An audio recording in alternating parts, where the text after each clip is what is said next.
उनके द्वारा नामित बूथ लेवल एजेंट्स को, नेशनल लेवल पॉलिटिकल पार्टीज को, स्टेट लेवल पॉलिटिकल पार्टीज को आह्वान करता है कि आने वाले 15 दिनों में जो भी प्रारूप मतदाता सूची उनको दी गई है उसमें अगर कोई भी त्रुटि हो तो उसको प्रिस्क्राइब्ड फॉर्म के तहत जमा करें। चुनाव आयोग के दरवाजे हमेशा सबके लिए समान रूप से खुले हुए हैं। जमीनी स्तर पर सभी मतदाता, सभी राजनीतिक दल और सभी बूथ लेवल ऑफिसर्स मिलकर एक पारदर्शी तरीके से कार्य कर रहे हैं, सत्यापित भी कर रहे हैं, हस्ताक्षर भी कर रहे हैं और वीडियो टेस्टिमोनियल्स भी दे रहे हैं। यह एक गंभीर चिंता का विषय है कि राजनीतिक दलों के जिला अध्यक्षों और उनके द्वारा नामित बीएलएस के ये सत्यापित दस्तावेज, टेस्टिमोनियल्स, उनकी आवाज, उनके स्वयं के राज्य स्तर के या राष्ट्रीय स्तर के नेताओं तक या तो पहुंच नहीं पा रही है और या फिर जमीनी सच को नजरअंदाज करते हुए भ्रम फैलाने की कोशिश की जा रही है। सत्य तो यह है कि कदम से कदम मिलाकर सभी स्टेक होल्डर्स बिहार के एसआईआर को पूर्ण रूप से सफल बनाने के लिए कटिबद्ध हैं, प्रयत्न कर रहे हैं और कठिन परिश्रम कर रहे हैं। जब बिहार के 7 करोड़ से भी अधिक मतदाता चुनाव आयोग के साथ खड़े हैं तो न तो चुनाव आयोग की साख पर कोई प्रश्न चिन्ह खड़ा हो सकता है और न ही मतदाताओं की साख पर। कानून के अनुसार अगर समय रहते मतदाता सूचियों में त्रुटियां साझा न की जाएं, मतदाता द्वारा अपना प्रत्याशी चुनने के 45 डेज के भीतर माननीय उच्च न्यायालय में चुनाव याचिका दायर न की जाए और फिर वोट चोरी जैसे गलत शब्दों का इस्तेमाल करके जनता को गुमराह करने का असफल प्रयास किया जाए तो यह भारत के संविधान का अपमान नहीं तो और क्या है। जहां तक कि मशीन रीडेबल मतदाता सूची का सवाल है, माननीय supreme court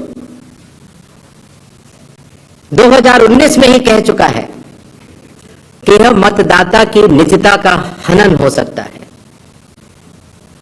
voter privacy can be breached. हमने कुछ दिन पहले देखा कि कई मतदाताओं की फोटो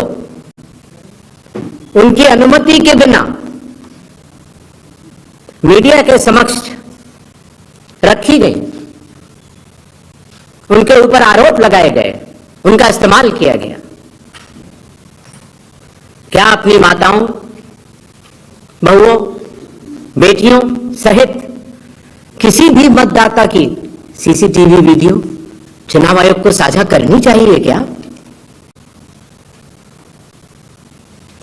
मतदाता सूची में जिसका नाम होता है वही अपने प्रत्याशी को चयनित करने के लिए वोट डालता है। लोकसभा के चुनाव की प्रक्रिया में 1 करोड़ से भी अधिक कर्मचारी, 10 लाख से भी अधिक बूथ लेवल एजेंट्स, 20 लाख से भी अधिक प्रत्याशियों के पोलिंग एजेंट्स चुनाव के लिए कार्य करते हैं।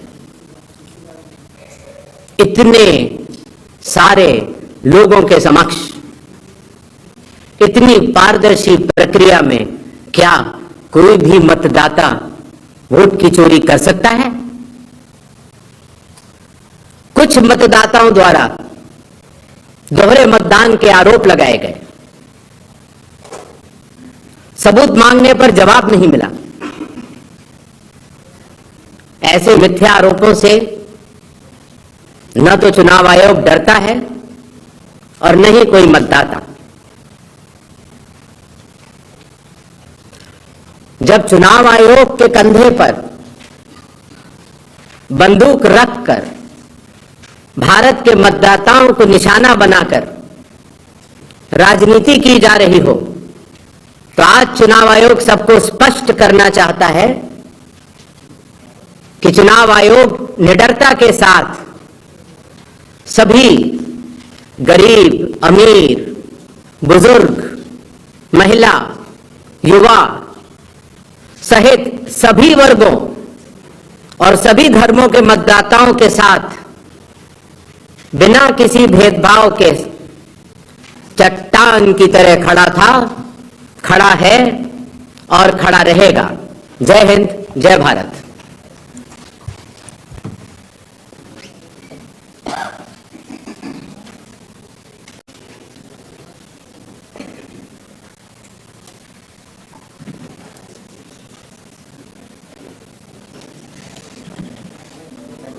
Mic, please.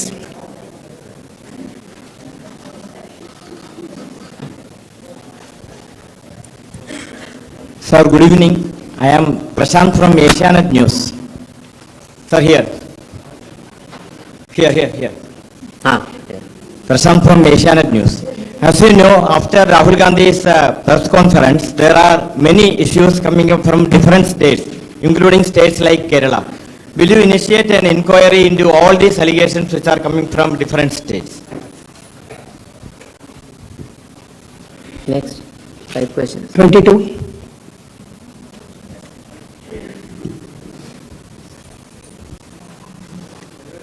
Sir, Please.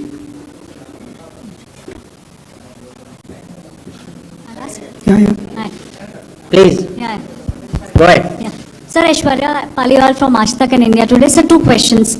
First, sir, a lot of political parties have asked certain questions, but do you think all those questions are actually pointing towards the need for SIR? Sir, second question is what arrangements you've made for the vulnerable groups? Because a lot of people are asking senior citizens, migrants, marginalized. So if you can focus on that, sir. Okay. 163. Sir, Shriparna from the Hindu newspaper. Sir, during door-to-door survey and enumeration, how many Nepali, Bangladeshi and Myanmarese nationals were found by BLOs? Does the Election Commission have any figures? 80. I'm coming, sir. We have enough time, sir. 80. Ganesh Kumar ji, how are you? I think you are well. This is Sandeep Swarnakar from Bardhaman newspaper. It's a West Bengal, one of the largest newspaper. मेरा question ये है कि बिहार के बाद बंगाल में कब SIR शुरू हो रहा है? 164.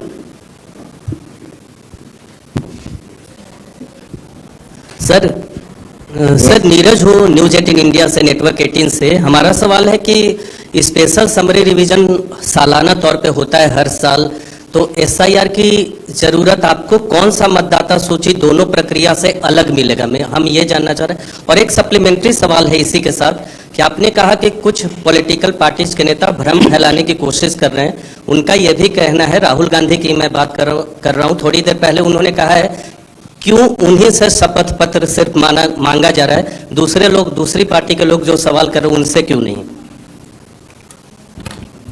तो इन 5 सवालों को पहले ले लेते हैं।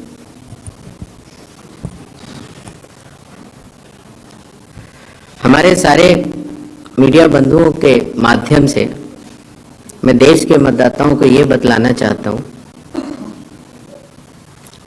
कि जब भी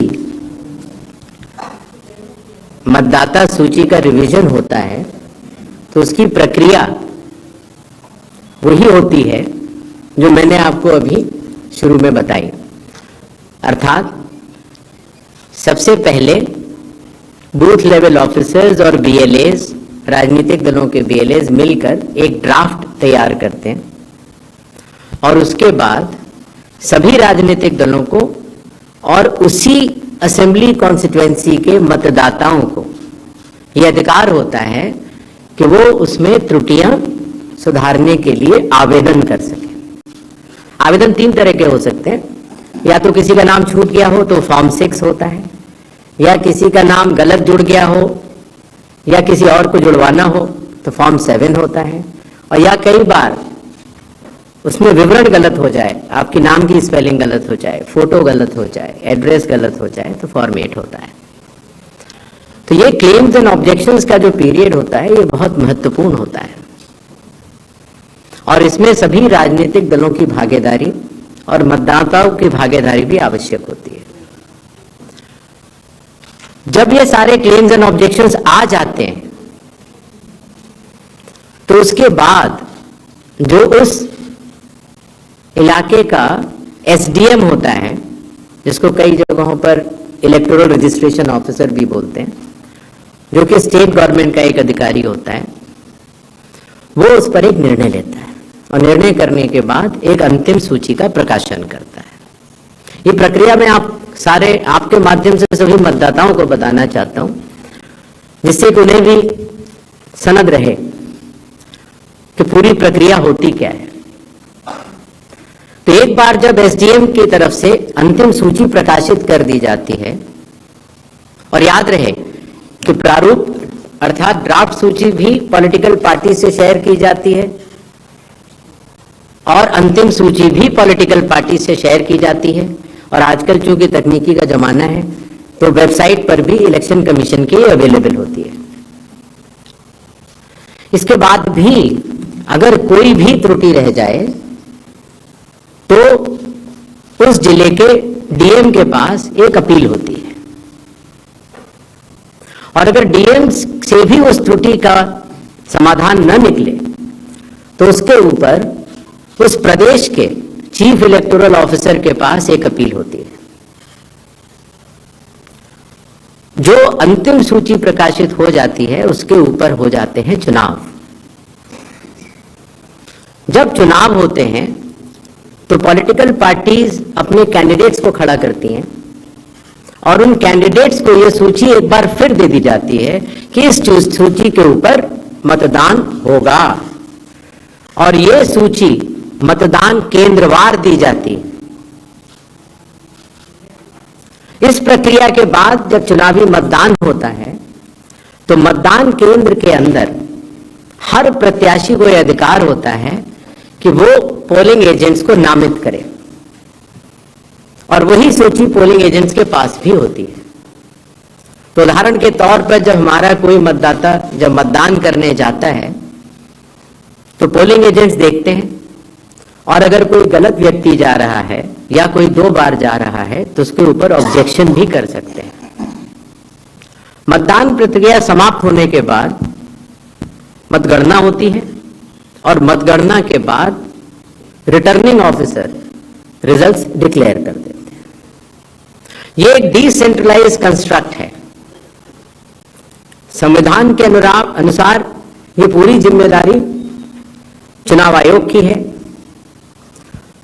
लेकिन लोक प्रतिनिधित्व कानून के तहत चुनाव आयोग तो एक छोटा सा 800 लोगों का एक समूह है, तो लोक प्रतिनिधित्व कानून के तहत चीफ इलेक्टोरल ऑफिसर, हर जिले का डिस्ट्रिक्ट कलेक्टर, जिसको डिस्ट्रिक्ट इलेक्टोरल ऑफिसर भी कहा जाता है, हर असेंबली कॉन्स्टिट्यूएंसी का इलेक्टोरल रजिस्ट्रेशन ऑफिसर जो कि एसडीएम भी होता है, बूथ लेवल ऑफिसर्स, ये सभी के सभी सिर्फ इसी काम के लिए चुनाव आयोग के पास डेपुटेशन पर भी रहते हैं, सिर्फ मतदाता सूची और मतदान कराने के लिए। तो जब रिटर्निंग ऑफिसर रिजल्ट डिक्लेयर कर देता है, उसके बाद भी कानून में प्राविधान है कि आप 45 डेज के अंदर आप उच्च न्यायालय जाकर एक चुनावी याचिका दायर कर सकते हैं और चुनाव को चैलेंज कर सकते हैं। जब यह प्रक्रिया 45 दिन समाप्त हो जाते हैं, उसके बाद इस तरह के निराधार और आरोप लगाना, चाहे वो केरल हो, चाहे वो कर्नाटक हो, चाहे वो बिहार हो, जब 45 दिन चुनाव के बाद पूर्ण हो चुके हैं और किसी भी दल को, किसी भी कैंडिडेट को कोई भी गलती नजर नहीं आई, तो आज इतने दिनों के बाद इस तरह के निराधार आरोप लगाना, उनका उद्देश्य क्या है, ये सारे मतदाता और देश की जनता पूरा समझती है। जहां तक स्पेशल इंटेंसिव रिवीजन की जरूरत क्यों पड़ी और स्पेशल इंटेंसिव रिवीजन में और नॉर्मल जो रिवीजन हर साल होता है, दोनों में क्या फर्क है, यह बहुत अहम सवाल है। पिछले 20 सालों में हर साल रिवीजन होता रहा और जो एनुअल रिवीजन होता है उसमें साधारण तौर से एब्सेंटी, शिफ्टेड और एक जिसे कहते हैं कि एक रैंडम तरीके से उसका रिवीजन कर लिया जाता है। जब पिछले 20 सालों से इंटेंसिव रिवीजन नहीं हुआ, हालांकि पहले होते थे, अभी तक भारत में 10 से ज्यादा बार स्पेशल इंटेंसिव रिवीजन हो चुके हैं। और स्पेशल इंटेंसिव रिवीजन की खासियत यह होती है कि मतदाता सूची को, इलेक्टोरल रोल को टोटली मैक्सिमम प्यूरिफाई करने के लिए एक इन्यूमरेशन फॉर्म भरा जाता है और हर मतदाता उसको जब भर के देता है तो उसका नाम मतदाता सूची में फ्रेश, एकदम नए तरीके से सूची बनाई जाती है। और यह इंटेंसिव रिवीजन इसलिए भी आवश्यक हो गया, एक तो सभी राजनीतिक दलों की लगातार शिकायतें आती जाती हैं कि साहब वहां पर वोट बढ़ गए, वहां पर वोट कट गए, इन लोगों का वोट सही बना, इन लोगों का वोट गलत बना। साथ ही साथ समय के साथ कई लोग जो गांव में रहते थे, जहां पर उनका वोट था, वो शहर में आ गए, उनका वोट गांव में रह गया और जब वो शहर में आए तो वोट कटवाने की प्रक्रिया की भी अपनी कानूनी जटिलताएं हैं, तो उनका वोट गांव में भी रह गया, शहर में भी हो गया। और आजकल आपको पता है, जैसे जैसे भारत का विकास होता जा रहा है, वैसे वैसे लोग शहर छोड़ के भी दूसरे शहरों में भी जाते हैं। मुझे आशा है कि जितने हमारे मीडिया बंधु हैं वो भी शायद किसी न किसी दूसरे शहर को छोड़ के यहाँ पर आए होंगे। तो जब वो यहाँ रहने लग जाते हैं तो उनका वोट यहाँ भी बन जाता है। तो इस तरह से करते करते एक व्यक्ति के जाने या अनजाने में कई जगह वोट रह गए। तो मतदाता सूची को शुद्ध करने के लिए इन्यूमरेशन फॉर्म एकमात्र रास्ता रह जाता है। क्योंकि मैं आपको एक उदाहरण भी देता हूं, जैसे मान लीजिए श्रीपर्णा चक्रवर्ती जी हैं, उनका पहला वोट था श्रीपर्णा चक्रवर्ती के नाम से, दूसरा वोट जब वो दूसरी बार उन्होंने भरा तो उन्होंने भर दिया एस चक्रवर्ती। पिताजी का नाम मुझे पता नहीं है, माफ करें, लेकिन ए बी चक्रवर्ती भरा। अगली जगह जब उन्होंने भरा तो उन्होंने कहा कि नहीं, अखिल बी चक्रवर्ती। तो यह संभव हो जाता है जानना कि ये दो व्यक्ति एक है कि नहीं। तो एक ही तरीका है कि उसके लिए इन्यूमरेशन फॉर्म जारी किए जाए और एक व्यक्ति एक बार में एक ही इन्यूमरेशन फॉर्म भरेगा, जिससे कि मतदाता सूची का शुद्धिकरण भी होगा। अगर उनका नाम गलत लिख गया है तो वो भी वो सही कर सकते हैं, अगर उनकी फोटो ठीक नहीं है तो वो भी सही कर सकते हैं, अगर उनका पता ठीक नहीं है, माता पिता का नाम ठीक नहीं है तो वो भी ठीक कर सकते हैं। तो ये रही SIR की आवश्यकता। SIR में डोर टू डोर जाना पड़ता है। बूथ लेवल ऑफिसर हमारे बिहार के लगभग 90,000 booth level officers 7 crore 89 lakh लोगों के घर घर जाकर उन्होंने एक एक व्यक्ति को इन्यूमरेशन फॉर्म दिया। जो लोग मृत पाए गए या जो लोग घर पे नहीं थे, जिन्होंने पड़ोसियों ने कहा या उनके घर वालों ने कहा कि ये परमानेंटली शिफ्ट हो गए हैं, या जिन लोगों ने कहा कि नहीं साहब मैं तो पहले ही दूसरी जगह एन्यूमरेशन फॉर्म भर चुका हूं, अर्थात उसका नाम 2 जगह था, ऐसे लोगों के फॉर्म वापस नहीं मिले और 7 करोड़ 24 लाख फॉर्म वापस मिले 30 दिन के अंदर।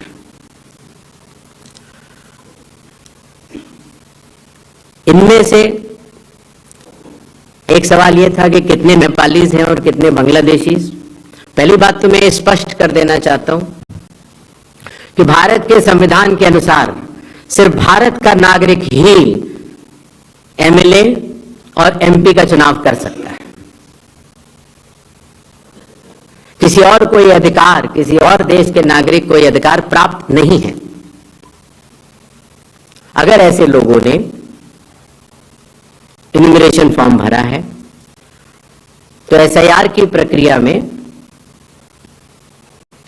अपनी पात्रता सिद्ध करने के लिए कुछ दस्तावेज भी मांगे गए जिनकी गहन जांच 30 सितंबर तक होनी है।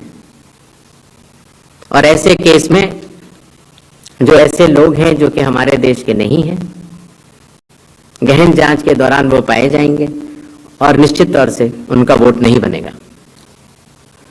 जहां तक वेस्ट बंगाल के एसआईआर की तारीख की बात है, हम तीनों कमिश्नर्स एक उचित समय देखकर उसका निर्णय लेंगे कि कब वेस्ट बंगाल में होना है या देश के अन्य राज्यों में कब होना है।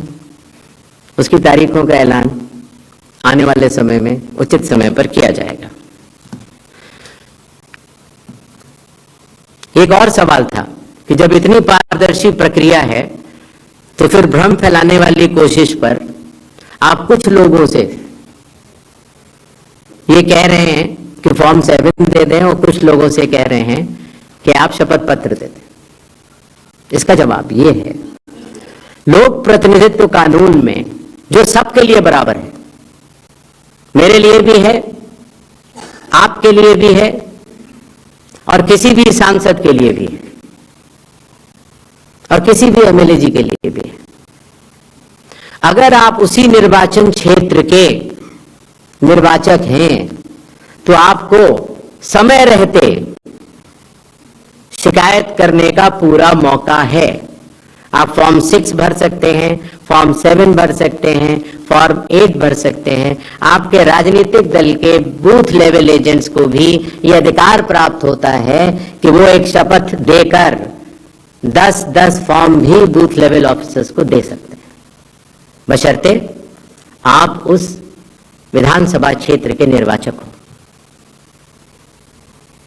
लेकिन अगर आप उस विधानसभा क्षेत्र के निर्वाचक नहीं हैं, उस कॉन्स्टिट्यूएंसी के आप इलेक्टर नहीं हैं, और अगर आप अपनी शिकायत को आगे बढ़ाना चाहते हैं, एक विषय होता है शिकायत करना, एक होता है उसके ऊपर भ्रम फैलाना और एक होता है उसके ऊपर चुनाव आयोग पर आरोप लगाना।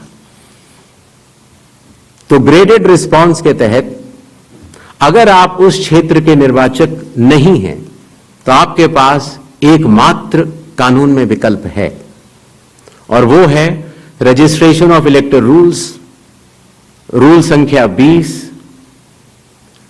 Sub clause 3, sub clause B, जो ये कहता है कि अगर आप निर्वाचक नहीं हैं उस विधानसभा क्षेत्र के तो आप एक विटनेस के तौर पर अपनी शिकायत दर्ज करा सकते हैं और इलेक्टोरल रजिस्ट्रेशन ऑफिसर को आपको एक ओथ देनी होगी और वो ओथ जिस व्यक्ति के खिलाफ आपने शिकायत की है उसके सामने एडमिनिस्टर करानी होगी। ये कानून शायद इस सदन में बैठे सभी लोगों के जन्म के पूर्व का बना हुआ है और सबके लिए बराबरी तौर से लागू है। आशा है इन 5 सवालों को मैंने जवाब दे दिया होगा। आगे बढ़े। 4. I'm coming. Hi, sir. Please, I'll come to you, no problem. Hi, sir. Vrinda from Hindustan Times. हाँ, yes. So first question is that initially when the draft electoral rolls were uploaded on the website, these were machine readable and searchable as well. The size was smaller, the pictures were clearer. But soon after Rahul Gandhi's press conference, the roles were updated and they were changed into non-machine readable, non-searchable, low quality pictures. So was that because a lot of searches were being conducted in these roles? And secondly, why is the dual epic ID issue there in Bihar? Despite the commission saying back in May that, we have resolved it across the country. 76. Sir मैं मुकेश कौशिक हूँ दैनिक भास्कर से। Sir आपने देखा होगा कि Rahul Gandhi leader of opposition ने central Bengaluru की constituency के तहकीकात की और ढेर सारे आरोप लगाए। उनका कहना था कि फेक सस्पिशियस वोटर बन रहे हैं, मैनिपुलेटेड हैं, मास एडिशन हुए हैं। इसके 2-3 दिन बाद ही बीजेपी के पावरफुल लीडर अनुराग ठाकुर जी ने प्रेस कॉन्फ्रेंस की और उन्होंने कहा कि उनके पास कंक्रीट प्रूफ हैं कि कंक्रीट प्रूफ है इस बात के कि lakhs of suspicious voters, duplicate voters, fake addresses, age manipulation, mass addition have been found in Wayanad, Raebareli and other constituency. देश की 2 बड़ी राजनीतिक पार्टियां ये आरोप लगा रही हैं कि fake voters, bogus voters, manipulation of age, duplicate voters ये मौजूद हैं। तो आप कितना सहमत हैं और इन आरोपों के आप क्या जांच कोई कराएंगे? 196. Hi, I'm coming. Shri Ganesh Kumar, मेरा नाम परंजॉय गुहा ठाकुरता है, मैं फ्रीलांस जर्नलिस्ट हूँ। Paranjoy Guha Thakurta. Sir, few questions. इतना हड़बड़ी में आपको एसआईआर करने का क्या जरूरत है जब बाहर चल रहे बिहार में बारिश के समय, और समय बहुत लोग कह रहे हैं बहुत कम है। आपको सुप्रीम कोर्ट ने आदेश किया 14 तारीख के दिन, आपको मशीन रीडेबल जो 65 लाख लोग का नाम नहीं है तो आपको देना पड़ेगा। इससे पहले आपने क्यों नहीं दिया? आखिरी सवाल है कि महाराष्ट्र में जो 40 लाख नया वोटर आए हैं और लोग कह रहे हैं कि पहला बार महाराष्ट्र के इतिहास में, भारतवर्ष के इतिहास में वोटर ज्यादा और 18 साल उम्र के लोग कम, और 5 बजे के बाद बहुत लोग वोट दिया। तो ये सारे जवाब मुख्यमंत्री देवेंद्र फडणवीस दे रहे हैं, राजनीतिक दल का नेता दे रहे हैं, चुनाव आयोग अभी तक खामोश थे, क्यों? 279.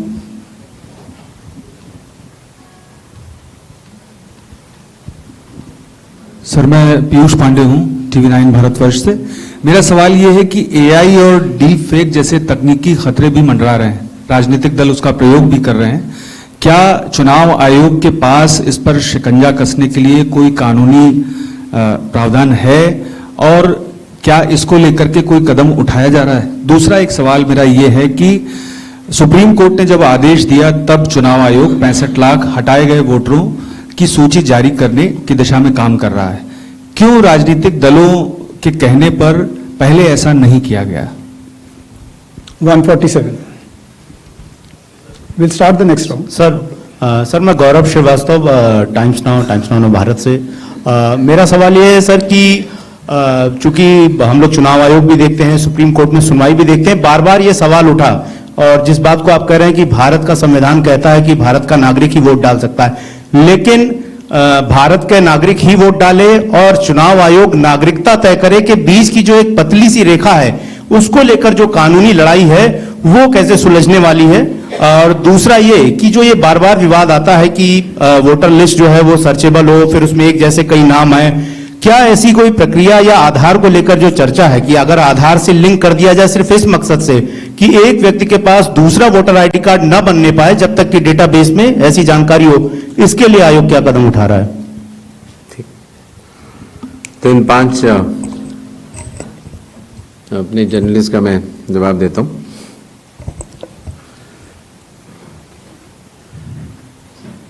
मशीन रीडेबल मतदाता सूची और सर्चेबल मतदाता सूची दोनों में हमें अंतर समझना होगा। जो चुनाव आयोग की वेबसाइट में मतदाता सूची होती है, उसमें आप एपिक नंबर डाल के सर्च कर सकते हैं, डाउनलोड भी कर सकते हैं। इसको मशीन रीडेबल नहीं कहा जाता। मशीन रीडेबल के ऊपर मैंने आपको शुरुआती उसमें बताया था कि 2019 में माननीय सुप्रीम कोर्ट ने भी इस विषय का गहन अध्ययन किया और यह पाया कि मशीन रीडेबल इलेक्टोरल रोल देने से वोटर की प्राइवेसी का हनन हो सकता है। इसलिए मशीन रीडेबल एक अलग चीज है। जो मशीन रीडेबल का अर्थ होता है कि आप उस इलेक्टोरल रोल को पढ़ भी सकते हैं। उसमें अगर आपके पास कंप्यूटर पे वो लिस्ट सूची आ गई तो आप ये फोटो उठा के दूसरी जगह भी डाल सकते हैं। अगर आपने एक व्यक्ति की फोटो दूसरी जगह डाल दी और पलट दी तो वो व्यक्ति वोट ही नहीं कर पाएगा, क्योंकि जब वो वोट करने जाएगा तो उसका चेहरा नहीं मिलेगा। तो मशीन रीडेबल एक अलग चीज है, मशीन रीडेबल वर्जित है।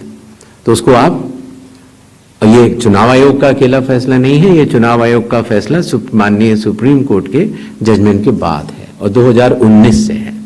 तो मशीन रीडेबल अलग चीज हो गई और एक लिस्ट को सर्च करना वो एक अलग विषय हो गया। जब आप एक लिस्ट को सर्च करते हैं तो उसमें एक सवाल यह आया था कि डुप्लीकेट एपिक की समस्या चुनाव आयोग ने जब पहले सॉल्व कर ली तो इस तरह के डुप्लीकेट एपिक दोबारा कैसे आए। डुप्लीकेट एपिक दो तरीके से हो सकते हैं। एक कि एक व्यक्ति जो वेस्ट बंगाल में है, जो व्यक्ति अलग है, उसका एक एपिक नंबर है, और एक व्यक्ति जो हरियाणा में है उसका एपिक नंबर भी वही है। अर्थात एपिक नंबर 1 व्यक्ति 2। जब यह सवाल उठा लगभग मार्च 2025, जब हम लोगों ने उसके ऊपर चर्चा की और उसको हम लोगों ने पूरे देश भर में सुलझाया, लगभग ऐसे 3 लाख लोग मिले जिनकी एपिक संख्या 1 थी। तो उनकी एपिक संख्या बदल दी गई, जिससे एक ही एपिक से 2 लोग ना हो, एक ही नंबर के 2 लोग ना हो। दूसरी तरह की डुप्लीकेसी ऐसे आती है जब एक ही व्यक्ति का एक से ज्यादा जगह मतदाता सूची में नाम हो और उसका एपिक नंबर अलग हो। अर्थात व्यक्ति 1 एपिक अनेक। पहली वाली स्थिति यह थी एपिक 1 व्यक्ति अनेक। तो एपिक 1 व्यक्ति अनेक की समस्या तो चुनाव आयोग ने पहले सुलझा ली, लेकिन जब यह विषय आया कि एक ही व्यक्ति और उसके कई एपिक्स हैं, तो कुछ केसेस में जब शिकायत आई तो हम लोगों ने तहकीकात की तो यह समझ में आया कि जो व्यक्ति, जैसे मैंने आपको बताया था कि अगर वो गांव में रहता था तो वहां उसका एक जगह नाम था, फिर वो शहर में आया, फिर वो वहां से चलते चलते दिल्ली या बंबई पहुंच गया और उसने अपना पुराना नाम डिलीट नहीं कराया। पहले ये संभव नहीं था। 2003 से पहले नाम अगर आपको पुरानी जगह से कटवाना है तो कोई वेबसाइट नहीं थी इलेक्शन कमीशन की जिसमें एक ही जगह सारा डेटा हो। हर स्टेट की अलग अलग वेबसाइट थी। तो नतीजा, अगर आप पटना से चल के दिल्ली आ चुके हैं और आप पटना का वोट कटवाना चाह रहे थे तो आप एक पत्र लिख सकते हैं। अब उस पत्र के ऊपर कार्रवाई हुई, आपने सही जगह भेजा, नहीं भेजा और आपका वहां वोट नहीं कटा, आप दिल्ली आ चुके, आपका यहां नया मतदाता सूची में नाम आ गया, आपके पास एक नया एपिक नंबर है। तो 2003 से पहले चूंकि तकनीकी सुविधा अवेलेबल नहीं थी, तो इस तरह के बहुत लोग जो माइग्रेट कर करके अलग अलग जगह गए, उनके नाम कई जगह आ गए। फिर एक ये सवाल उठा कि फिर उसको आज की तारीख में तो वेबसाइट है, कंप्यूटर है, उसको आप सेलेक्ट करके हटा सकते हैं। लेकिन वही मैं बात आपको बताना चाह रहा था, चुनाव आयोग मतदाताओं के साथ चट्टान की तरह खड़ा होता है। अगर किसी के कहने से मैं आपका वोट काट दूं या किसी के कहने से मैं ये मानूं कि पीयूष जी के नाम के, अगर आपको अंदाजा न हो तो अगर पीयूष जी के नाम को अगर आप 100 करोड़ में सर्च करेंगे तो आपको हजारों लोग मिलेंगे। अब कौन से पीयूष जी का नाम काटा जाए? कौन से पीयूष जी? 2 हैं ये। तो अगर इसको जल्दीबाजी में किया जाएगा तो किसी भी मतदाता का नाम गलत कट सकता है, आपकी जगह किसी और का कट जाए।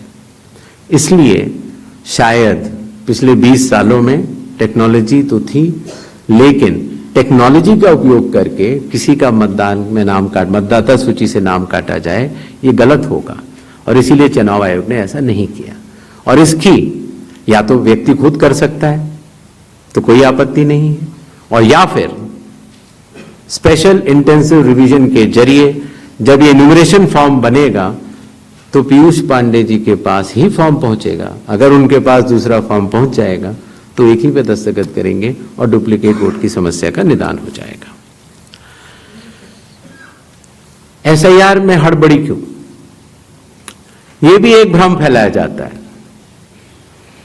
आप लोग मुझे बताएं कि चुनाव से पहले मतदाता सूची शुद्ध करनी चाहिए या चुनाव के बाद? चुनाव से पहले। और यह बात चुनाव आयोग नहीं कह रहा है, यह बात लोक प्रतिनिधित्व कानून कह रहा है कि हर चुनाव से पहले आपको मतदाता सूची शुद्ध करनी होगी। यह चुनाव आयोग का कानूनी दायित्व है। फिर यह बात आई कि 7 करोड़ से ज्यादा बिहार के मतदाताओं तक क्या चुनाव आयोग पहुंच पाएगा? हकीकत आपके सामने है। जब 24 जून से यह कार्रवाई शुरू हुई तो यह पूरी प्रक्रिया लगभग 20 जुलाई तक ही समाप्त हो गई। फिर यह बात आई कि साहब जुलाई में क्यों? उस समय मौसम अच्छा नहीं होता। तो आपकी जानकारी के लिए मैं बताना चाहता हूं कि बिहार में इसके पहले भी 2003 में एसआईआर हुआ था और उसकी तारीख थी 14 जुलाई से 14 अगस्त, और तब भी सफलतापूर्वक हुआ था और इस बार भी सफलतापूर्वक सबके इन्यूमरेशन फॉर्म्स वापस आ गए। एक और सवाल पूछा गया कि माननीय सुप्रीम कोर्ट के कहने से हम लोगों ने ये मशीन रीडेबल फॉर्मेट क्यों दिया। माननीय सुप्रीम कोर्ट ने ये स्पष्ट कहा है कि हर जिले की अलग वेबसाइट बनाई जाए और हर जिले की वेबसाइट पर एपिक नंबर से सर्च होने वाली सूची रखी जाए। और आपको ये जानकर हर्ष होगा कि 56 घंटों के अंदर चुनाव आयोग ने उसका अनुपालन किया है और हर जिले की वेबसाइट की सूची आप सबको जो फोल्डर दिया गया है उसमें है, आप भी सर्च कर सकते हैं। जहां तक आपके पास जो फोल्डर दिया गया उसमें एक वो भी मिनट्स मौजूद है 20 जुलाई के, जहां पर अगर आप खोलेंगे तो उसमें आप पाएंगे कि हर बूथ पर booth level officer, booth level agent, sarpanch सबने मिलकर ये दस्तखत करके सूची बनाई कि ये लोग मृत पाए गए हैं, उनका एपिक नंबर भी है, उनका नाम भी है, और ये लोग स्थायी रूप से स्थानांतरित पाए गए हैं, उनका नाम भी है, और इन लोगों का इन्यूमरेशन फॉर्म या इन लोगों का नाम एक जगह से ज्यादा है वो भी है। आप उस सूची को देखें तो ऐसा नहीं है कि चुनाव आयोग ने ये लिस्टें साझा नहीं की थी, लेकिन चूंकि इसका अंतिम निर्णय अभी ईआरओ ने नहीं लिया था, इसीलिए ये सूचियां राजनीतिक दलों को दे दी गई थी। और कुल मिलाके जिन लोगों के इन्यूमरेशन फॉर्म नहीं आए वो 1 अगस्त को जब ड्राफ्ट लिस्ट दी गई थी राजनीतिक पार्टियों को, वो भी दस्तावेज आपको दिए गए हैं जिसमें कि हर पॉलिटिकल पार्टी ने साइन करके ये लिस्ट ली है, जिसमें कहा है कि ये वाले नाम तो आ चुके हैं प्रारूप सूची में और ये वाले नाम नहीं आए हैं। हर जिला प्रेसिडेंट ने उस लिस्ट को सत्यापित किया है 1 अगस्त को और अपने टेस्टिमोनियल्स भी दिए हैं।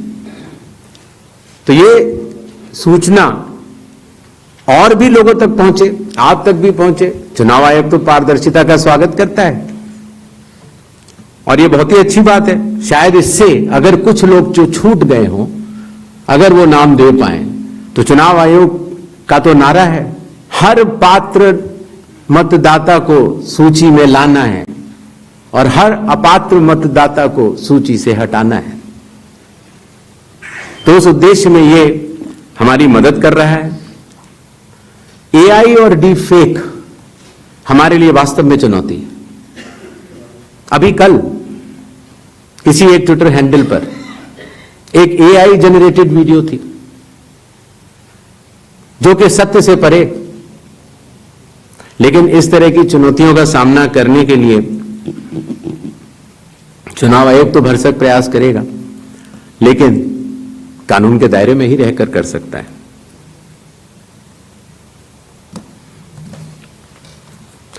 एक और सवाल आया था कि आखिर चुनाव आयोग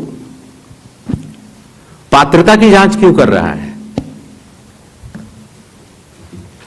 संविधान के अनुच्छेद 326 में हर मतदाता की पात्रता स्पष्ट रूप से लिखी गई है और वो पात्रता ये कहती है कि मतदाता सूची में नाम आने के लिए सिर्फ भारत के नागरिक और 18 वर्ष की आयु पूरे कर चुके व्यक्ति ही पात्र हैं। रेजिडेंसी लॉज भी हैं जो कि अलग कानून में बनते हैं, जो कि ऑर्डिनरी रेजिडेंट हैं, या कोई व्यक्ति जो संविधान या किसी कानून के अनुरूप उसको वर्जित किया गया है चुनाव लड़ने के लिए, उनका नाम नहीं आ सकता। तो आर्टिकल 326 जो कि चैप्टर इलेक्शंस के अंदर आता है, जो कि हम यहां पर आपके समक्ष बैठे चुनाव आयोग की एक संवैधानिक जिम्मेदारी है, हम उसको निभाने के लिए पात्रता की जांच कर रहे हैं। नेक्स्ट 187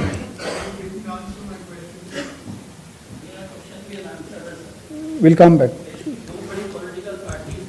उसका जवाब मैं दे चुका हूं, शायद आपने, मैं दोबारा बता देता हूं। ग्रेडेड रिस्पांस होता है चुनाव आयोग का। अगर आप किसी भी विधानसभा के निर्वाचक हैं और समय रहते हुए अगर आप त्रुटियां बताते हैं तो आपको फॉर्म 7 भरना होता है।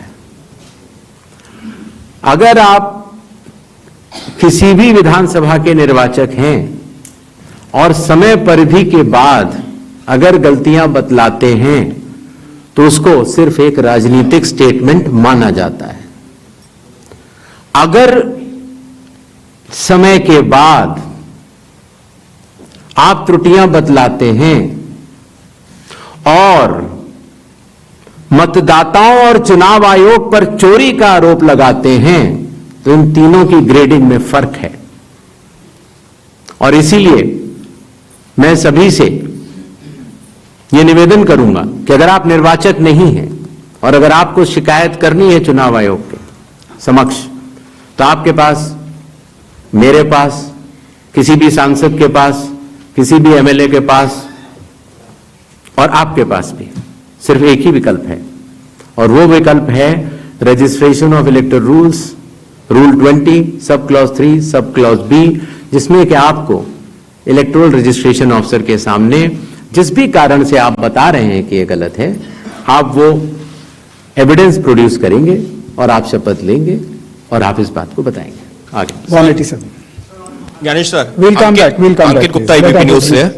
सर 2-3 सवाल हैं जो एक दूसरे से जुड़े हुए हैं। पहला सवाल ये है, जिसका भी आप भी जिक्र कर रहे थे कि साल भर में जो है ये स्पेशल समरी रिवीजन जो है कई बार होता है, स्पेशल समरी रिवीजन। तो इस साल की शुरुआत में जब जो है समरी रिवीजन हो चुका था, तो उसके बाद पिछले 6-7 महीनों में करीबन 22 लाख लोग मृत पाए गए, करीब 32 लाख शिफ्ट हो गए। तो ये आंकड़ा पिछले 6-7 महीने में 22 लाख लोग मर कैसे सकते हैं, ये सवाल उठाया जा रहा है। अगर समरी रिवीजन हुआ था और अब तक, तो ये आंकड़ा जो है क्यों इतना ज्यादा भिन्न, पहले ये सब क्यों नहीं हुआ? इसी के साथ में उसी से जुड़ा हुआ सवाल ये है, विपक्षी पार्टियां ये कह रही हैं इसका मतलब तो ये है 2024 का एक साल पहले जो चुनाव हुआ था वो इसका मतलब जो तमाम आप 65 लाख का आंकड़ा अभी दे चुके हैं, हो सकता है ये आने वाले दिनों में और बढ़े, उन फर्जी मतदाताओं के साथ में हुआ था क्या चुनाव? ये तो सिर्फ बिहार की बात हो रही है, तो क्या इन फर्जी मतदाताओं के साथ में 2024 का चुनाव हुआ था? तीसरा सवाल इसी से जुड़ा हुआ, क्या ये एनआरसी हो रहा है एसआईआर की आड़ में? ये सवाल लगातार कहा जा रहा है, और वो क्यों कहा यह जा रहा है कि एक धर्म के लोगों को वोट काटे जा रहे हैं, एक पार्टी को फायदा पहुंचाने के लिए कार्रवाई की जा रही है, तो लगातार इस तरीके के सवाल। 185। मेरा नाम मुकेश कुमार सिंह है, मैं एक फ्रीलांस जर्नलिस्ट हूं।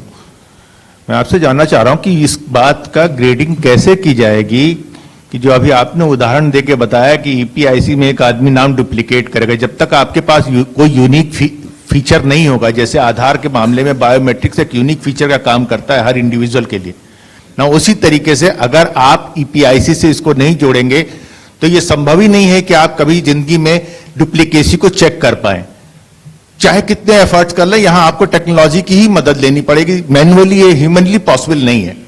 और इसी से जुड़ा हुआ सवाल ये भी है कि जब इस तरह की चीजें हमारे सामने आती हैं, यानी डुप्लीकेसी को चेक करने की, वही डुप्लीकेसी हमारे सामने जब वोटर लिस्ट में सामने आती है तो एक नया बखेड़ा खड़ा होता है। आप चुनाव आयोग के सामने सबसे इंपॉर्टेंट चीज यह है कि अगर किसी चीज की शिकायत की जा रही है तो क्या चुनाव आयोग सबसे पहले शिकायत की जांच करने पे जोर देगा या शिकायतकर्ता कौन है उसकी जो है वो कलई खोलने पे जोर देगा? ये एक ऐसी सवाल, एक कॉन्स्टिट्यूशनल इंस्टीट्यूशन पे इस तरह का दाग भी लगना अपने आप में शर्मनाक है। यानी अगर उससे आप हमें बचाइए, इस देश को तो बचाइए, इस डेमोक्रेसी को बचाइए, हम आपसे ये उम्मीद करते हैं। 247। नहीं, just one. I'll come back to you, no problem. Damini Nath from the Indian Express. Sir, 7.24 crore electors forms were received as of 1st August. So how many of these submitted documents along with that? And now that 15 days are over, how many more documents have been made for these electors? And the other question I have is regarding, recommended by BLO and not recommended. What is the basis on which BLO will recommend or not recommend if the documents have not been submitted? 39. Good afternoon sir, Manohar Kesari, news x और India news से sir. चुनाव आयोग लगातार clarify कर रहा है और कह रहे हैं सारे डाटा जो है सो मिसलीड करने वाले हैं, लेकिन आज भी राहुल गांधी ने इस बात को कहा है कि महाराष्ट्र में 1 करोड़ मतदाता जोड़ा गया, वोटों का हेराफेरी लगातार किया जा रहा है। तो क्या इससे चुनाव आयोग की छवि धूमिल नहीं हो रही है? अगर धूमिल हो रही है तो आप लोग लीगल एक्शन उनके खिलाफ क्यों नहीं ले रहे हैं? दूसरा, लगातार वोटर का जो है सो ट्रस्ट चुनाव आयोग पर इससे कम हो रहा है, तो ट्रस्ट बढ़ाने के लिए आप लोग क्या करेंगे? 218।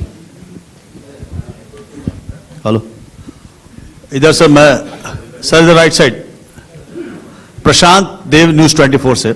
2 सवाल हैं सर मेरे। पहला सवाल यह है कि जो 65 लाख नाम कटने की बात आ रही है, ये तो ठीक है, आंकड़े बढ़ भी सकते हैं, घट भी सकते हैं।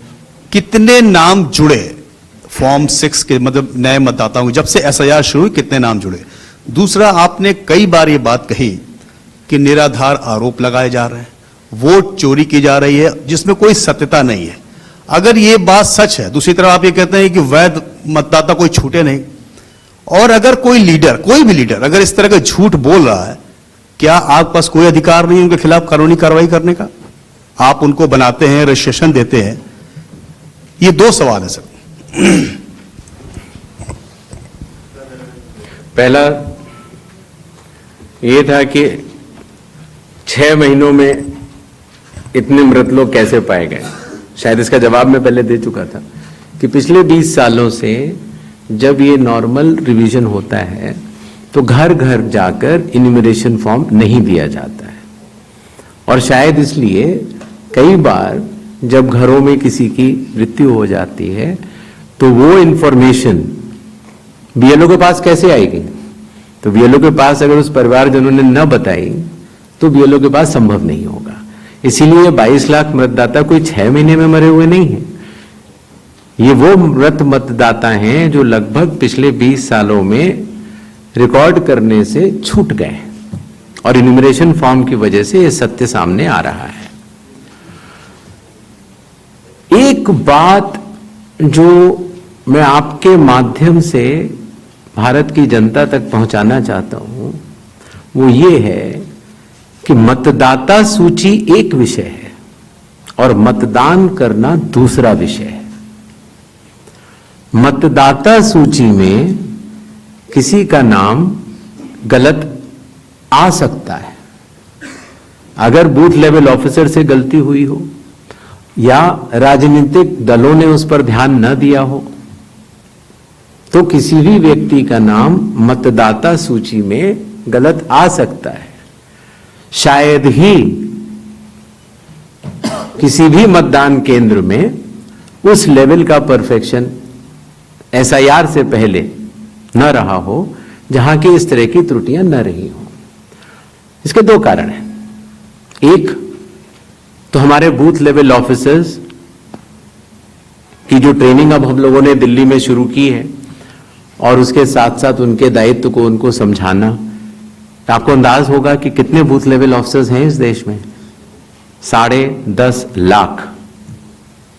तो 10.5 लाख बूथ ऑफिसर्स इस गुणवत्ता के साथ काम करें, प्रयत्न पूरा होता है, लेकिन कुछ गलतियां रह जाती हैं। अब वो गलतियां सुधारी कैसे जाएं? तो उन गलतियों को सुधारने के लिए ही चुनाव आयोग ने जिन जिन राजनीतिक दलों को मान्यता दी है उन दलों को ही यह अधिकार दिया है कि आपके जिला अध्यक्ष बूथ लेवल एजेंट्स को नामित कर सकते हैं और वो उनको सूची भी दी जाएगी और वो उसको शुद्ध भी कर सकते हैं। बूथ लेवल एजेंट्स भी उसी बूथ में रहने वाला व्यक्ति होता है। तो ये हमारी एक साझा जिम्मेदारी है, मतदाता की, बूथ लेवल ऑफिसर अर्थात चुनाव आयोग के पास जो डेपुटेशन पर अधिकारी है उसकी, और राजनीतिक दलों की। तो मतदाता सूची को शुद्ध करना, जिस पर हम आगे अब एसआईआर के साथ बढ़ रहे हैं, तो साझी जिम्मेदारी है। लेकिन बिहार में चूंकि हमारे बूथ लेवल ऑफिसर्स ने बूथ लेवल एजेंट्स और राजनीतिक दलों के साथ मिलकर ही काम किया, उसकी कॉपीज मैंने आपको दी हैं कि जो लोग मृत पाए गए, जो लोग स्थानांतरित पाए गए, जिन लोगों के 2 जगह मतदाता सूची में नाम है, वो सभी ने मिलकर सत्यापित किए हुए हैं। तो शायद इसीलिए जब 1 अगस्त के बाद हमारी डेली बुलेटिन आनी शुरू हुई तो किसी भी राजनीतिक दल ने अभी तक एक भी आपत्ति दर्ज नहीं कराई है। तो क्या इसके 2 ही अर्थ हो सकते हैं, या तो प्रारूप सूची एकदम शुद्ध है, जो कि चुनाव आयोग नहीं मानता। चुनाव आयोग कह रहा है कि 1 सितंबर तक हम समय देते हैं, इसमें त्रुटियां हो सकती हैं, आइए सब लोग आइए इसको शुद्ध करते हैं। 15 दिन अभी बाकी हैं। 1 सितंबर के बाद अगर उसी तरह के आरोप लगने शुरू हुए तो जिम्मेदार कौन? हर मान्यता प्राप्त दल को अभी भी 15 दिन बाकी हैं। अगर आपको अंदाज हो तो 1.5 लाख से ज्यादा बूथ लेवल एजेंट्स हैं। बूथ लेवल ऑफिसर तो सिर्फ जो हम लोगों ने किया था तो 77,000 थे, उसके आधे थे। हम लोगों ने ये काम 20 दिन में समाप्त कर दिया था। तो मतदाता सूची का गहन परीक्षण एक एक नाम के आगे मैं निवेदन करना चाहता हूं, आपके जरिए आह्वान करना चाहता हूं कि सभी 12 राजनीतिक दल, चाहे वो राष्ट्रीय पार्टी के हों चाहे वो स्टेट पार्टीज के हों, अभी भी समय रहते 1 सितंबर से पहले इसमें गलतियां बताएं। चुनाव आयोग सुधारने के लिए तैयार है, लेकिन 1 सितंबर के बाद नहीं, क्योंकि उसके बाद वही दौर शुरू हो जाता है कि मतदाता सूची एक अलग चीज होती है और मतदान अलग चीज होती है। मतदान में जब कोई वोटर वोट करने जाता है और वो बटन दबाता है तो एक ही बार दबा सकता है। मतदाता सूची में अगर 2 जगह नाम हो तो वोट चोरी कैसे? नहीं हो सकती। वोट तो एक मतदाता एक ही बार डाल सकता है, और इसीलिए हमने कहा था कि चूंकि इस तरह की पीपीटीज बनाई जाएं जिसमें कि चुनाव आयोग के डेटा को गलत तरीके से एनालाइज किया जाए और उसके जरिए यह कहा जाए कि चूंकि मतदाता सूची में ये नाम है इसीलिए मतदान गलत हुआ। मतदाता सूची और मतदान दो अलग विषय हैं और इन दोनों को अलग अलग ही देखा जाता है। दोनों के कानून भी अलग हैं। मतदाता सूची का कानून है लोक प्रतिनिधित्व कानून 1950 और मतदान करने का कानून है लोक प्रतिनिधित्व कानून 1951। दोनों के नियम अलग हैं, दोनों के लोग अलग हैं और दोनों चीजों को जुड़ा के ऐसा भ्रम फैलाना कि अगर मतदाता सूची में कोई ऐसी चीज है, जैसे एक विषय आया था, किसी ने कहा कि साहब हाउस नंबर 0 है, 80,000 लोगों के हाउस नंबर 0 हैं, इसीलिए वो फर्जी है। अगले दिन कई सारे मतदाता खड़े हो गए, उन्होंने कहा नहीं साहब हम तो यहां रहते हैं। तो आपके थ्रू मैं जनता को बताना चाहता हूं कि हर पंचायत और हर म्यूनिसिपैलिटी में जरूरी नहीं है कि आपका घर होते हुए भी उसको घर का नंबर दिया गया। तो चुनाव आयोग जो कि एक एक मतदाता को ढूंढ कर उसका वोट डलवाता है। आपको पता है अरुणाचल प्रदेश का एक गांव है मालेगांव, जहां सिर्फ एक मतदाता बहन के लिए पूरा चुनाव आयोग 2 दिन तक ट्रैकिंग करके जाता है और उनका वोट लेके आता है। वही चुनाव आयोग जो गिर फॉरेस्ट के पीछे एक महंत हैं, उनके लिए 1.5 दिन की ट्रैकिंग करने जाता है, पूरा वोट बूथ बनाता है और वोट लेके आता है। उस कर्मठता से, और आज से नहीं 75 सालों से उस विरासत से, कर्मठता से कार्य करने वाले चुनाव आयोग के ऊपर अगर निराधार आरोप आप मतदाता सूची और मतदान को मिला के और जनता के सामने अगर ये कहें कि चोरी हो रही है तो ये गलत बात है। जनता सब समझती है। किसी व्यक्ति के अगर 2 जगह वोट भी हो तो भी वो एक ही जगह वोट करने जाता है। 2 जगह वोट करना कानूनी अपराध है। और अगर कोई भी व्यक्ति ऐसा कहता है तो सबूत तो चाहिए। सबूत मांगा था, मिला नहीं। इसी तरीके से जिन लोगों के पास घर नहीं होता, आप लोग भाग्यवान हैं, कई लोगों के पास घर नहीं होता लेकिन उसका नाम भी मतदाता सूची में होता है। और उसका पता क्या दिया जाता है? उसका पता वो जगह दी जाती है जहां वो व्यक्ति रात को सोने आता है, कई बार सड़क के किनारे, कई बार पुल के नीचे या कई बार लैंप पोस्ट के किनारे। और फिर अगर यह कहा जाए कि वो फर्जी मतदाता है, ये हमारे गरीब मतदाताओं, बहनों, भाइयों और बुजुर्गों के साथ एक बहुत बड़ा खिलवाड़ है। 0 नंबर।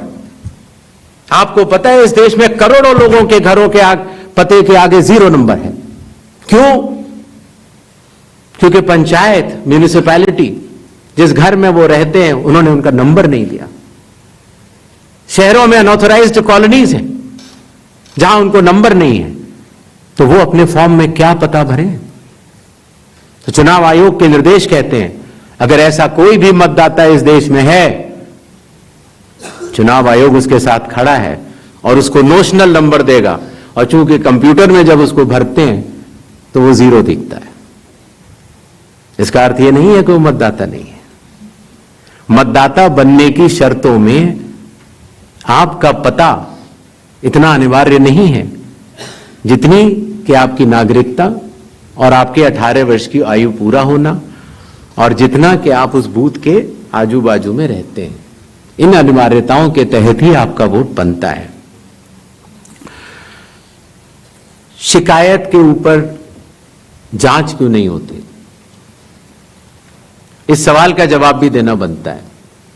अगर मीडिया में किसी एक व्यक्ति के बारे में शिकायत आ जाए तो चुनाव आयोग कहता है कि नियम में तो नहीं है लेकिन कर लेनी चाहिए। वो सीईओ को बोलता है, या सीईओ कई बार चीफ इलेक्टोरल ऑफिसर स्वतः संज्ञान ले लेते हैं, डीएम स्वतः संज्ञान ले लेते हैं और जांच कर लेते हैं। लेकिन अगर आरोप 1.5 लाख मतदाताओं का हो तो क्या बिना किसी सबूत के, बिना किसी हलफनामे के 1.5 लाख मतदाताओं को नोटिस जारी कर दिया जाए?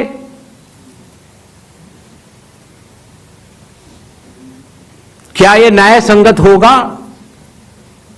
कानून में न प्रावधान है, न कोई शपथ पत्र है, न कोई एविडेंस है, न कोई सबूत है, तो क्या 1.5 लाख नोटिस जारी करके उन मतदाताओं को एसडीएम के दफ्तर में बुलाया जाए और यह कहा जाए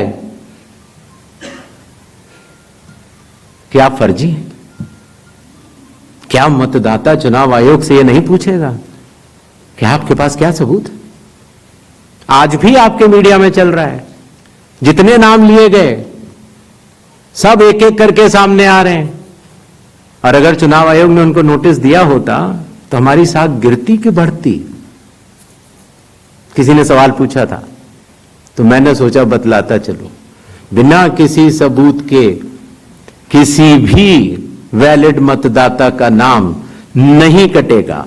चुनाव आयोग हर मतदाता के साथ चट्टान की तरह खड़ा हुआ है। अगर कोई सोचता है कि एक पीपीटी देकर, जो कि चुनाव आयोग के आंकड़े नहीं हैं, चुनाव आयोग ने मतदाता सूची जरूर दी है, लेकिन पीपीटी में गलत तरीके से एनालाइज करना, गलत आंकड़े देना और यह कहना कि पोलिंग ऑफिसर ने कहा है कि इस महिला ने 2 बार वोट दिया है, इतने संगीन विषयों पर बिना हलफनामे के चुनाव आयोग को काम नहीं करना चाहिए। यह संविधान और कानून दोनों से विरुद्ध में होगा। और यह भी मैं आपको बतलाना चाहता हूं कि यह सवाल जो आया था ट्रस्ट, मैंने आपको पहले भी कहा था कि जहां तक मतदाताओं की बात है, हिंदुस्तान में 60% से ज्यादा वोटिंग होती है। जो दुनिया के बड़े बड़े जनतंत्र जिसके लिए सोच सकते हैं, दुनिया का सबसे बड़ा जनतंत्र है भारत।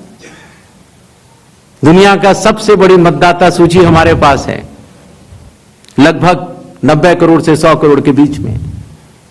सबसे बड़ी मतदाता सूची, सबसे बड़े चुनाव कर्मियों की फौज, सबसे ज्यादा मतदान करने वाले लोगों की संख्या, और इन सब के समक्ष, सारे मीडिया के समक्ष यह कहना कि अगर मतदाता सूची में आपका नाम एक बार और है तो आपने 2 बार मतदान किया होगा और कानूनी अपराध किया होगा, और मेरे सारे मतदाताओं को अपराधी बनाना और चुनाव आयोग शांत रहे, संभव नहीं।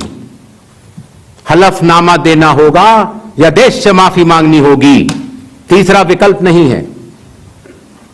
आपके माध्यम से मैं यह भी कहना चाहता हूं, अगर 7 दिन में हलफनामा नहीं मिला तो इसका अर्थ ये सारे आरोप निराधार हैं और हमारे मतदाताओं को यह कहना कि वो फर्जी हैं, इसके ऊपर जो भी इस बात को बोल रहा है उसको माफी मांगनी चाहिए। महाराष्ट्र में वोटर लिस्ट बढ़ी, समय रहते जब ड्राफ्ट सूची थी तो दावे और आपत्ति क्यों नहीं जमा कराए गए? जब रिजल्ट निकल आया तब याद आया कि यह गलत था, और एक भी मतदाता का नाम सबूत सहित आज तक चीफ इलेक्टोरल ऑफिसर महाराष्ट्र को नहीं मिला। चुनाव हुए 8 महीने हो गए।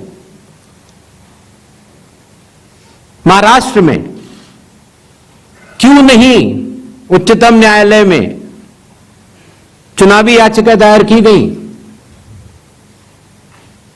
फिर एक बात यह कही गई कि आखिरी घंटे में इतना मतदान कैसे? चुनाव आयोग ने जवाब दिया था और आप सबने लिखा भी था कि अगर 10 घंटे मतदान होता है तो हर घंटे 10% का औसत होता है। आखिरी घंटे में 10% से कम मतदान हुआ। तो ये बात कैसे कही जा रही है? ऐसा नहीं होता कि किसी भी बात को अगर आप 10 बार बोलते रहें, 20 बार बोलते रहें तो सच हो जाए। सच सच होता है और सूरज पूरब में ही उगता है, किसी के कहने से पश्चिम में नहीं उगा करता। नेक्स्ट, जस्ट नेक्स्ट राउंड 272 सबको मौका देना है। प्लीज प्लीज प्लीज 272, 167, 184, 81, ये लास्ट है 266। सर हेलो, यस सर मैं अखिलेश हूँ IANS न्यूज एजेंसी से। सर मैं अखिलेश हूँ IANS न्यूज एजेंसी से। मेरा सवाल यह है कि सुप्रीम कोर्ट ने अभी आपको कहा है कि 22 तारीख को नेक्स्ट हियरिंग होनी है कि आप ये 11 के अलावा जो लोग छूट गए हैं अपना नाम दर्ज कराना चाहते हैं वो आधार लेकर जाएं। आधार को उन्होंने कहा है कि आप उसको कंसीडर कीजिए। इसका मतलब ये है कि आप जब आगे का SIR कराएंगे या पूरे देश में कराएंगे तो आप ये मान चुके हैं कि 12वां आपका आधार होगा।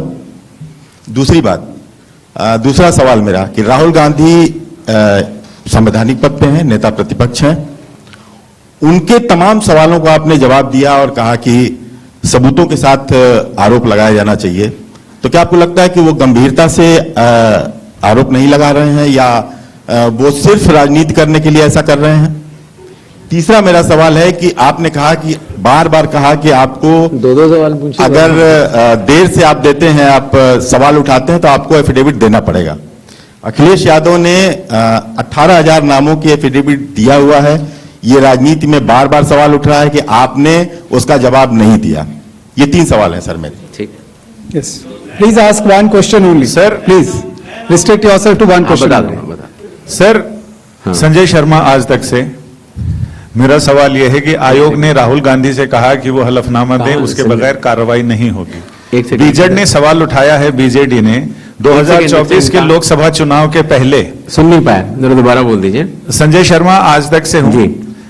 मेरा सवाल, आयोग नया जरूर है, सवाल पुराना है, लेकिन सवाल उससे जुड़ा है क्योंकि आप भी RP एक्ट की दुहाई देते हैं और संविधान की। तो 2024 के लोकसभा चुनाव के बाद बीजेडी ने यह कहा कि उन्होंने हलफनामा देकर उड़ीसा में मतदाता सूची में गड़बड़ी की शिकायत आपसे की थी, तो उसमें अब तक क्या कार्रवाई हुई है वो अगर आप बता सकें तो सही होगा। और दूसरा, लोग टाइमिंग को लेकर सवाल उठा रहे हैं, एक तरफ राहुल गांधी की प्रेस कॉन्फ्रेंस है, दूसरी तरफ मुकाबले में चुनाव आयोग की। क्या चुनाव आयोग रथ का टूटा पहिया लेकर कृष्ण की तरह आगे बताएं? जी जी हाँ, भाषा देखिए, भाषा अच्छी रहे तो अच्छा लगता है जी। सर 184, मैं इंडिया टीवी से शोएब रजा। मेरा सवाल सर ये है कि बिहार में जो ड्राफ्ट की सत्यता की जांच हो रही है, बाद में जो सर्टिफिकेट दिए जा रहे हैं, ऐसी बहुत बड़ी आबादी है, हम गए थे बिहार में, जो वो दस्तावेज 11 के 11 में से एक भी नहीं दे पा रहे। अभी हम देख रहे थे कि उनमें से मूल निवास प्रमाण पत्र के लिए एक होड़ मची हुई है बनाने की, आधार से ही बन रहा है वो भी। तो उन लोगों के लिए मुश्किल हो रहा है कि जो 15 दिन का अब समय बचा है उसमें भी अगर वो मूल निवास प्रमाण पत्र या इस तरह कोई सर्टिफिकेट नहीं बनवा पाते और एक बड़ी आबादी ऐसी रह जाती है जिसकी सत्यता नहीं होती, तो उनके लिए आप लोग क्या करेंगे? 266 इधर दीजिए। 266 Sir, Anubhuti Bishnoi from the Economic Times. So I'll repeat this question because you haven't replied to that one. 7.2 crore enumeration forms have come in. How many have come in without any of the 11 documents? I told her I'll reply. Yes. 81. Sir, second, sir, in 2004 when intensive revision was carried out, it's an EC order which clearly states that Arunachal and Maharashtra are being left out of intensive revision because polls are due, assembly polls are due within months. But you have, the Election Commission this time has set aside that principle for Bihar. If you could explain that. Okay. Third, when you took over as CEC, you have identified political parties as a key stakeholder. And you've also held rounds of meetings and consultations with them. Do you think, given the kind of criticism SIR has drawn, maybe there should have been a wider consultation with political parties before embarking on such a massive exercise? Sir, मैं Manish Agarwal Navbharat times से। हाँ sir, जैसा कि आपने कहा राहुल गांधी के बारे में कि हलफनामा देना होगा या देश से माफी मांगनी होगी 7 दिन के अंदर, नहीं तो हम मानेंगे सारे आरोप निराधार हैं। अगर राहुल गांधी ऐसा नहीं करते हैं तो क्या भ्रम की स्थिति ऐसी देश में फैली रहेगी? चुनाव आयोग अपने स्तर पे क्या इस बात को कंफर्म करेगा कि जो वोटर लिस्ट हमारी है वो बिल्कुल ओके है और आरोप निराधार हैं? सेकंड इज, जो एसएसआर हर साल होता है सर, जैसे बिहार की बात करें तो 22 साल बाद हो रहा है, तो 3 साल वोटर हर साल जुड़े, 65 लाख अगर वोटर, तो क्या हमारी चुनाव आयोग की कोई जिम्मेदारी नहीं जो हर साल एसएसआर हो रहा है कि वे कैसे एटलीस्ट डेड वोटर कैसे जुड़ रहे हैं हर साल? तो क्या उनकी भी कोई जवाबदेही बनती है सर? Thank you. पहली बात, प्लीज, पहली बात ये दोबारा आई कि साहब डेट्स को लेकर पूछा गया, तो मैंने स्पष्ट किया था कि लोक प्रतिनिधित्व कानून के अंतर्गत जो रिवीजन होता है वो चुनाव से पहले होता है। बिहार का चुनाव 22 नवंबर 2025 से पहले संपन्न किया जाना है, क्योंकि बिहार की जो हमारी विधानसभा है उसकी कालावधि वहां समाप्त हो रही है। हमारे पास 1 जनवरी 2025 का एक स्पेशली रिवाइज्ड किया हुआ एक रोल था, इंटेंसिव नहीं था। आमूमन तौर से चुनाव से 6 महीने से अगर ज्यादा हो तो हम लोग को वोटर लिस्ट रिवाइज करनी चाहिए। तो अगर 1 जनवरी से 22 नवंबर तक हम रिवाइज नहीं करते तो इस 11 महीने से ज्यादा के अरसे में काफी त्रुटियां हो सकती थी। अगर हम 1 अप्रैल 4 ही तारीख को हो सकता है रिवीजन कानून के तहत, 1 जनवरी, 1 अप्रैल, 1 जुलाई और 1 अक्टूबर, तो उन्हीं तारीखों को जो 18 साल की उम्र प्राप्त करते हैं उनको वोट का अधिकार मिल जाता है। तो अगर हम 1 अप्रैल करते तो फिर यह बात आती कि अभी तो आपने एसएसआर कराया है तो आप फिर करा रहे हैं। अगर हम 1 अक्टूबर करते तो यह बात आती कि बिल्कुल चुनाव सर पर है। तो एक ही विकल्प उपलब्ध था और वो था 1 जुलाई की क्वालिफाइंग डेट मानते हुए एक रिवीजन होना चाहिए। दूसरा विषय, तो इंटेंसिव रिवीजन क्यों, एसएसआर क्यों नहीं? ये बात मैं आप लोग ही तो कह रहे हो कि एसएसआर में इतना गहन परीक्षण नहीं हुआ, इसीलिए कई त्रुटियां पाई गईं जो कि अब इन्यूमरेशन फॉर्म से आ रही हैं। दरअसल एसआईआर ही तो है जो इन सारे आरोपों का जवाब है। अगर एसआईआर में सब लोग मिलकर, सारी राजनीतिक पार्टियां मिलकर अगर मतदाता सूची को शुद्ध बनाने के लिए, राजनीतिक उद्देश्यों से परे जाकर राष्ट्र निर्माण के लिए, राष्ट्र सेवा के लिए अगर मतदाता सूची को शुद्ध बनाने के लिए काम करना चाहें तो आज भी बिहार में 15 दिन बाकी हैं और चुनाव आयोग उन सभी का शुक्रगुजार रहेगा जो मतदाता सूची शुद्ध करने के लिए अपना योगदान देंगे। ये बात कही गई कि किसी एक राज्य से, उड़ीसा से या उत्तर प्रदेश से कुछ शिकायतें की गई। बात वहीं की वहीं है। चुनाव हारने या जीतने के बाद जिस मतदाता सूची पर चुनाव हुआ उसके ऊपर बिना हलफनामा दिए, हलफनामा दिया गया ये बात ठीक नहीं है, बिना हलफनामा दिए, बिना ओथ दिए, सिर्फ एक पत्र लिखकर अगर हमारे बूथ लेवल ऑफिसर्स और एसडीएम्स और डीएम्स इनके कार्यशैली पर अगर कोई प्रश्न चिन्ह लगाता है तो ये गलत है। एक सवाल जो मैं पिछली बार जवाब नहीं दे पाया था कि साहब जो ये एसआईआर बिहार में चल रहा है उसमें कितने लोगों के डॉक्यूमेंट आ गए, कितने लोगों ने रिकमेंड किया, किस बूथ लेवल क्या रिकमेंड किया, डाटा लेने की कोशिश तो हो रही है। लेकिन मैंने आपको पहले बताया था कि चुनाव आयोग मल्टी लेवल कंस्ट्रक्ट से काम करता है। Booth level officer booth level पर है, जहां औसतन करीब 1000 से कम मतदाता है, 200 घर हैं। उसके ऊपर आता है बूथ लेवल सुपरवाइजर जो 10 बूथ लेवल ऑफिसर के ऊपर काम करता है। उसके ऊपर आता है एसडीएम उसके ऊपर आता है डीएम, उसके ऊपर आता है चीफ इलेक्टोरल ऑफिसर, और मतदाता सूची का कार्य वहीं समाप्त हो जाता है। चुनाव आयोग में न तो मैं, न मेरे साथी चुनाव आयोग, न कोई चुनाव आयुक्त का अधिकारी और न आप कोई भी वोट जोड़ सकते हैं या काट सकते हैं सिवाय कानूनी प्रक्रिया का पालन किए, कोई भी। तो आपको इस बात को समझना होगा कि इस कंस्ट्रक्ट में, जो डिसेंट्रलाइज कंस्ट्रक्ट है, इसमें बूथ लेवल ऑफिसर ने जब किसी मतदाता से डॉक्यूमेंट्स लिए या उसने दिए तो कितने डॉक्यूमेंट्स लिए, क्या उसको रिकमेंड किया या नहीं किया, ये सारा विषय अभी भी एसडीएम स्तर पर विचाराधीन है, जिसका निर्णय 30 सितंबर तक आएगा। और उसके पहले इस सवाल का जवाब पूछना और बताना दोनों ही त्रुटिपूर्ण भी रहेगा और वो भी रहेगा।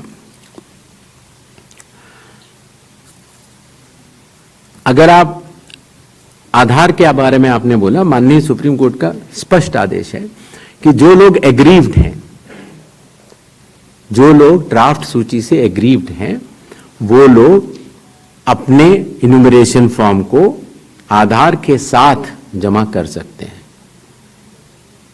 और चुनाव आयोग उस बात को मानता भी है, उसका पालन भी करता है। आई होप आप सबके काफी प्रश्नों का हम लोग जवाब दे पाए होंगे। Thank you so much. Thank you. Please join us for tea on the 4th floor. और जाने से पहले एक बार और आखिर 100 करोड़ की मतदाता सूची और बिहार के 7 करोड़ की मतदाता सूची में सवाल भी कई हैं और जवाब भी कई हैं। सच सुनने की क्षमता भी होनी चाहिए और समझने की क्षमता भी। तो मैं सिर्फ इतना कहना चाहता हूं जाने से पहले कि एक बार फिर आप सबके माध्यम से भारत के मतदाताओं को बहुत बहुत नमस्कार। और सभी राजनीतिक दलों से हम यह आह्वान करते हैं कि अभी भी प्रारूप सूची में कोई भी त्रुटि हो तो आगे आएं और हमें 1 सितंबर तक बताएं। 1 सितंबर के बाद बतलाने से कोई फायदा नहीं होगा। जय हिंद, जय भारत।